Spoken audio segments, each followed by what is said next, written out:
sorry if my voice is a little bit off or if I clear my throat. I've got a little bit of a cold that I'm working through. This is the lecture on Pierre Bourdieu and Iris Marion-Young. This lecture I'm going to try to keep relatively concise, but these are two real core theorists within the sociology of the body, and people I really want you to understand as a basis for building larger arguments throughout this semester. And if you go on in sociology, anthropology, gender studies, really anything adjacent to this. And I also like the way their ideas can apply to our own experiences in the world. So Pierre Bourdieu, you should have just heard lectured about through watching the Then and Now video that I also shared.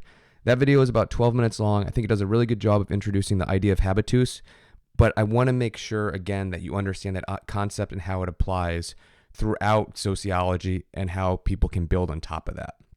Right? So Pierre Bourdieu himself, arguably the most important contemporary theorist, by far the most contemporary sociologist. He died not that long ago. His ideas are prevalent throughout studies of religion, studies of education. Professor Weininger in our department draws on Pierre Bourdieu's ideas of cultural capital to specifically look at education. He's very important in sociology of sport, something that I draw on, as well as his influence in sociology of culture. Very important on expanding our ideas of how class works beyond just what Marx states. And then also, if you're studying subcultures, Pierre Bourdieu is kind of the go-to theorist. Now, what's key here is we're looking at how he is really, at his core, a theorist of the body. And he's a theorist of the body in a few ways. First, his central concept is the way knowledge becomes embodied within us, right? Think about all the different things that we know that we do out of habit, hence his term habitus, right? You don't have to think when you tie your shoes. You don't often have to think if you're doing basic math. When it gets more complicated, you might have to reflect on the ideas, but when you're doing basic things, you don't have to think when someone asks you, how's it going, how you're going to respond. You don't have to think about how to sit down in a chair if it's a chair that's built in a way that you're accustomed to. You don't have to think when someone asks what you would like to eat and you know to tell them and also to thank them, right? There's all these basic things that we know how to do. All these skills that we gain, how we walk, how we talk, how we think, how we dress. Knowing how to put on pants is a form of knowledge. It doesn't have to be about the body. That's just an example, right? But all that's stored deep within our body, we possess that in some level within our conscious that's not at the surface level. All these skills are a type of capital. Normally, when people talk about capital, traditionally, they draw on the economic perspective of capital. And from this perspective, capital is money that can be spent. Wealth, right? But what Bourdieu says is there's all these different types of capital. He's the one who came up with the term cultural capital. One of the types of cultural capital is embodied knowledge. All those skills you possess, knowing how to use a particular fork at a restaurant, knowing how to ride a horse, knowing how to do any sort of labor is a type of capital. And the skills that you have translate into different fields or different types of work, right? And we'll come back to that in a little bit. He also points out how taste reflects our social position and exists at the level of the body as well. Think about the foods you like. Why is it that you like a particular type of cheese? Why is it that you like a particular type of music? Why is it that you like a particular type of dance? Why is it that you like particular type of things? Often you've been socialized into it, right? And then again, it exists at a deep level. When you're going to eat, you don't often have to think, do I like to eat chicken? Do I like to eat asparagus? You kind of just know it already. And while you can learn to like new things, they often relate to tastes that you had previously. Your willingness to try new things might relate to how you were raised, what you were socialized into. So what Bourdieu is saying is, yes, people change, but a lot of the stuff that we possess, it's habits that develop over time, and that guides how we act in the world. Habitus, in a sense, is all of our physical and social history and how it's stored in our body, how it's stored in our very cells. This is a combination of, remember that I said there's bodies, and embodiment? This is both body and embodiment. Thinking about all the different powers that influence our body, that guide our body, but then how that becomes socialized into us and affects our own lived experience, how we operate, how we feel in the world. Bourdieu himself uses the analogy of a game or the metaphor of a game a lot, and I think it's really helpful. Think about a basketball court. When you're on a basketball court, if you've played basketball before, you don't have to think about the rules. You already know them. You don't have to tell yourself, now I dribble a ball. You simply dribble a ball. You don't have to tell yourself, this is how I shoot. This is what my wrist does. Once you start thinking about it, it actually usually screws you up, right? It's all kind of this knowledge that you've gained, but how do you gain it? You do it over and over through operating in that space. This is the same with being in the world. We gain knowledge through being in a space over and over and over until it becomes built into us and it becomes comfortable. When someone else who's never played basketball enters that space, they might say, well, why can't I just grab the ball and run with it? Why is this the out of bounds line? It's a relational thing that everyone in that field, in that game, agrees on. Now, what happens in life is you develop a habitus based on your social position, and oftentimes when we shift to a new place, a new field, we feel out of place, uncomfortable, right? Our skills are developed based on the social location that we're in. If you are born in a fishing village, it will become part of your habitus, part of your innate knowledge, how to tie a fishing line, how to clean a fish, how to cut off the scales, right? If you take that into another space, a banking job, or just living in Brooklyn, those skills aren't going to translate as well, right? If you're raised eating food through, like I did in a rural space where there weren't really fine restaurants, when you go to a nice restaurant, you might feel uncomfortable because your habitus doesn't match up. You don't have the right embodied knowledge. So again, habitus is interesting because it's a cycle, right? It starts at this high level.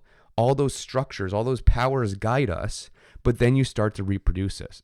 And that's why we have this awkward, awful sentence from Bourdieu, which when you break it down, is actually kind of great. The habitus is not only a structuring structure, which organizes practices and the perception of practices, but also a structured structure. What that means is habitus guides the way you are, it's structuring, it guides your activities, but it's already been affected by powers up above you. It's a cycle.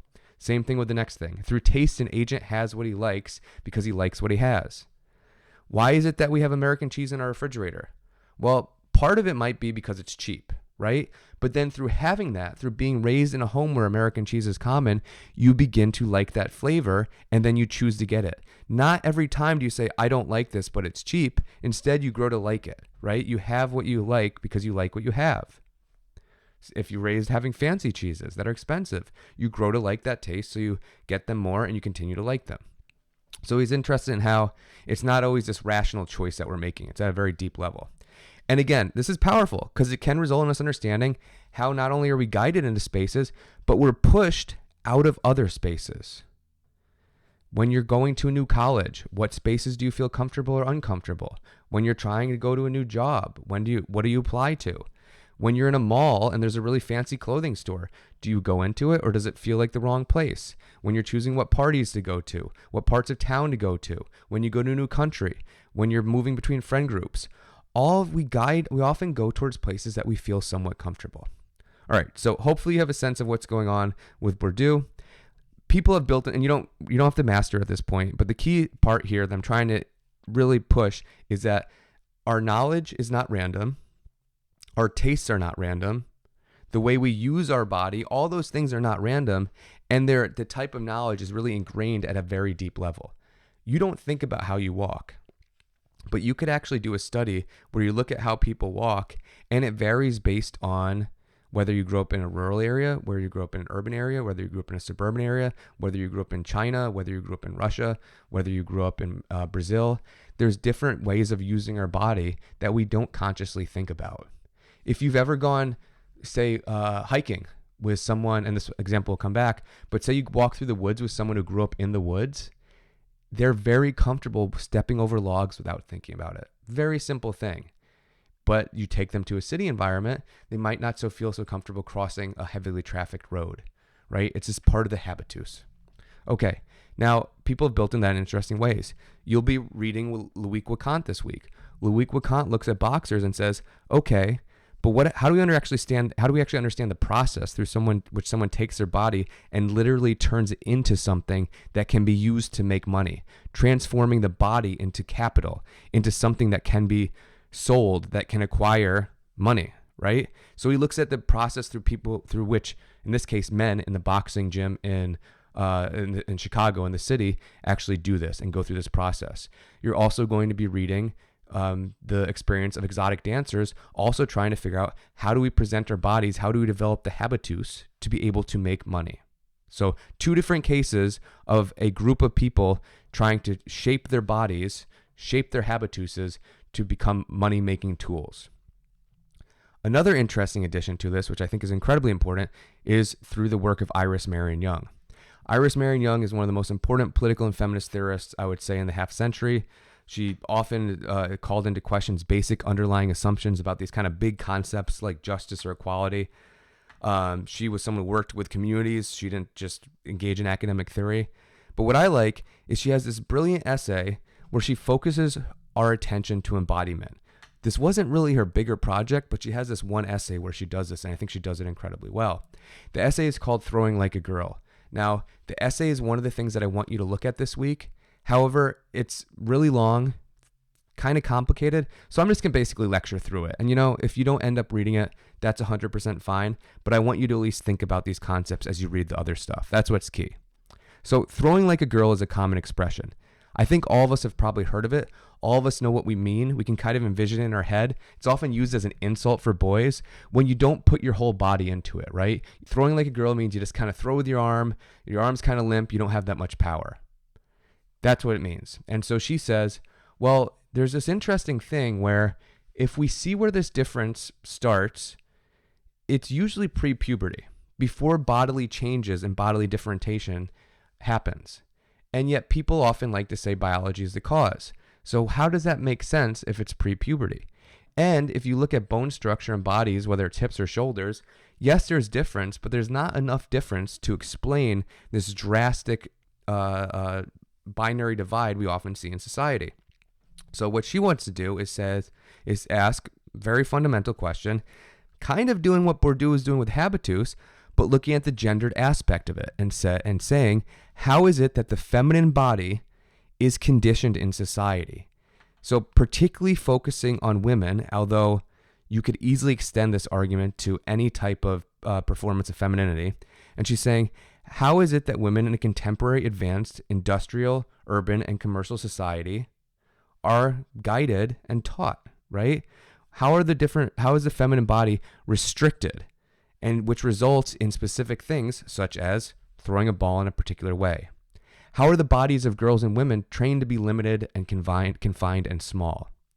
So first thing she really does is say there's something different about the way that women in this particular society are taught to use their bodies and taught to view themselves. So therefore femininity is therefore not just some characteristic, but it's rather this very innate quality of the existence for those that identify as women. Right? So now she wants to understand, so what happens here? This is an interesting shift from previous feminism, because previous feminism was often taking the body for granted and saying the goal was to overcome the restrictions of the body. Iris Marion Young is saying, well, how does the body even come to be restricted? So the first thing she says is if you look at the feminine body, there's this kind of hesitation, what she calls a double hesitation, which turns into a self-fulfilling prophecy. The double hesitation is this idea that when the feminine body moves, there's a lack of confidence that she can do what others, men, are doing, and there's an exaggerated and irrational fear of being injured. So it's both doing an activity while also thinking, perhaps I will fail in this activity and perhaps I will be hurt. So not a full commitment. So why do women fail in this task and not give their full potential?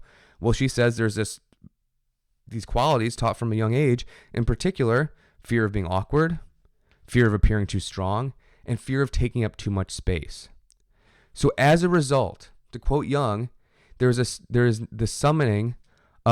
not the summoning of the full possibilities of our muscular coordination, position, poise, and bearing, as we see with men. So because of this hesitation, I might not be able to do this thing. It results in not being able to do this thing.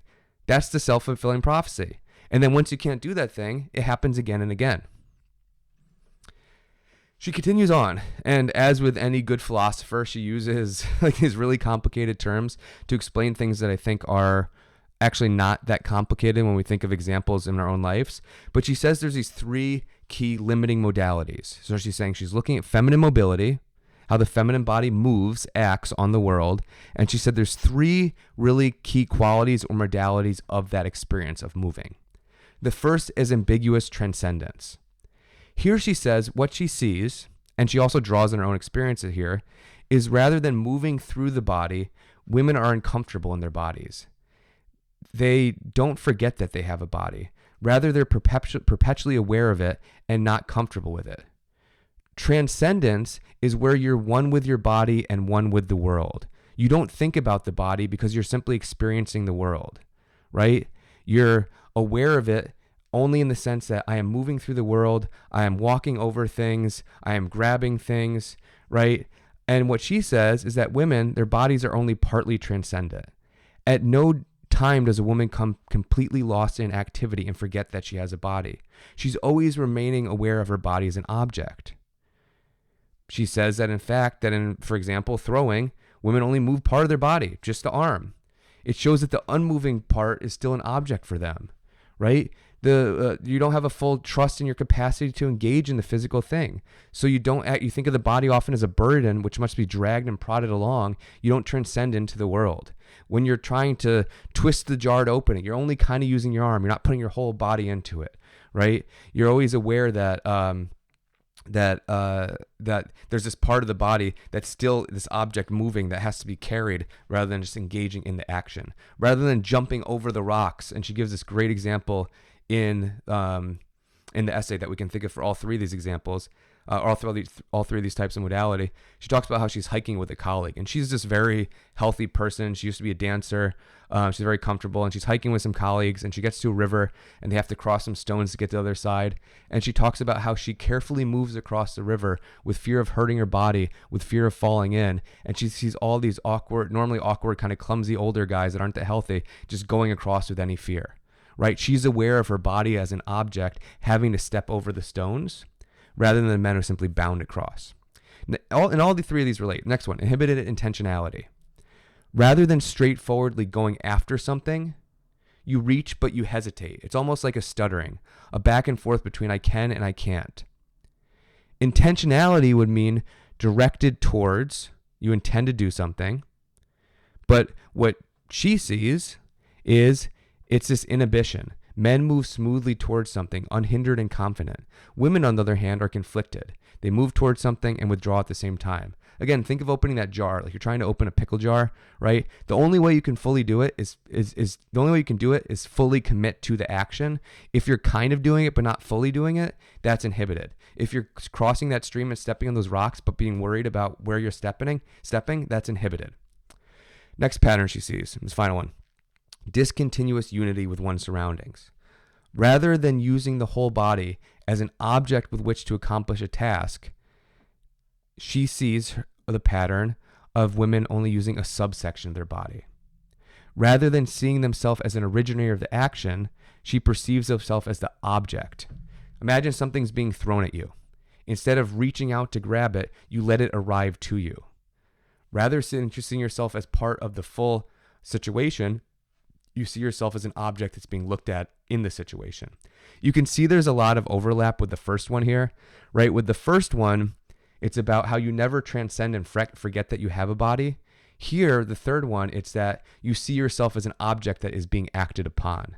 You see yourself as an object being watched. You're never actually connected to the surrounding and being the full actor. As a result, and also as a cause, she sees that women hold on to their body as objects that are looked at and acted upon. Again, not the thing acting on the world. There's lots of reasons. She's never forgetting about power dynamics. There's the threat of the male gaze. How are people looking at you? How are people judging you? There's a threat of violence towards the body. And so the cultural causes can both be negative, right? The threat of violence, the threat of people acting upon you. It could be not being allowed to do something from a young age, girls not being allowed to roughhouse or play sports as much. Or it could be these positive things that guide you towards certain images, these positive images of women as dainty and even subordinate that girls try to emulate. This affects our corporeal orientations, how our bodies perceive the world. She sees men, and she often equates sex and gender, but I think she does a good job, which is something we could critique, but I think she does a good job of really focusing on the presentation of the self. So it's something we could always talk about later. It's one of the challenges of reading this type of work from the 80s. But she sees people who are taught as men to view their bodies as moving outward into the world, acting upon the world. And she sees women corporeal orientation as inward, right? Thinking about retreating to their body, protecting the body. And this is all through this long process of socialization. Now, because there is this long process of socialization, we could say there are moments of intervention, right? She's writing before we see the explosion of participation of girls in youth sport. That seems like something that pushes back against this idea of how and what a girl's body should be. So again, something to reflect upon. But there are lots of examples that continue to confirm her theorization. Thinking about the difference of how you're taught to shake hands, the expectations for someone who's read as a man versus someone who's read as a girl. Think about the classic example of manspreading, right? How much space is taken up on a desk? How much space is taken up on a subway? How much space is taken up on a bench? Look at handwriting. Look at who raises their hands in classes and who gets called upon. All this type of stuff fits with her theorization that in the essay, Throwing Like a Girl. And there's some really great art on this, right? There's this classic photo series by Marion Wex called Take Back Our Space. It's from 1979, but it's just looking at how men stand and how women stand and how men sit and women sit. And you could see all these examples of the difference in how space is taken up. Now, we do have some concluding questions, right? We might want to think and ask, these are, right, this is not answered in our essay, but at the end of an essay, we always want to think, are there questions that we still have? In looking at the way that the female body is taught to be closed off from experiencing the world, is the male body the ideal subjective experience? I think one of the flaws in this essay is it's taking the male subject as simply neutral. She does such a good job of looking at how gender is part of habitus, but we could also think about the ways that men's bodies are often called into question as well. Men's bodies that don't live up to certain standards, right? So that's important to think about as well. We could also think about, are there places of freedom from these restrictions? When people are out dancing, does this hold up or does it not hold up? When people are playing sports, when women are playing sports, does it hold up in the same way? And then the final question, and this is not her, she doesn't have to answer this for us, but it's important for us to think about, okay, so how can we intervene? How can we actually change this pattern? Final point I'll make, for those of you who took Intro to Sociology with me, for those of you who took theory with, I think Professor Weininger might read this in theory, Irving Goffman is similar to Iris Marion Young, but does something different. Irving Goffman, for those of you who haven't read Goffman, don't worry about it, but Irving Goffman thinks very much about the presentation of self. And you could think about how women are expected to present themselves in society, which means that you go into society and you actively think, now I will present myself like this. Now I will hold my body like this. Iris Marion Young's doing something similar, but she says that the knowledge, like Bourdieu, is so deeply ingrained in us that's below the level of consciousness. Okay, hopefully this made sense. Again, please email me when things do not make sense. I'm always happy to record clarifications, send out emails to the class. Let me know what's helpful. This is the key lecture for this week, for this module. Take this and then go forth and complete it, and I hope you enjoy. Bye.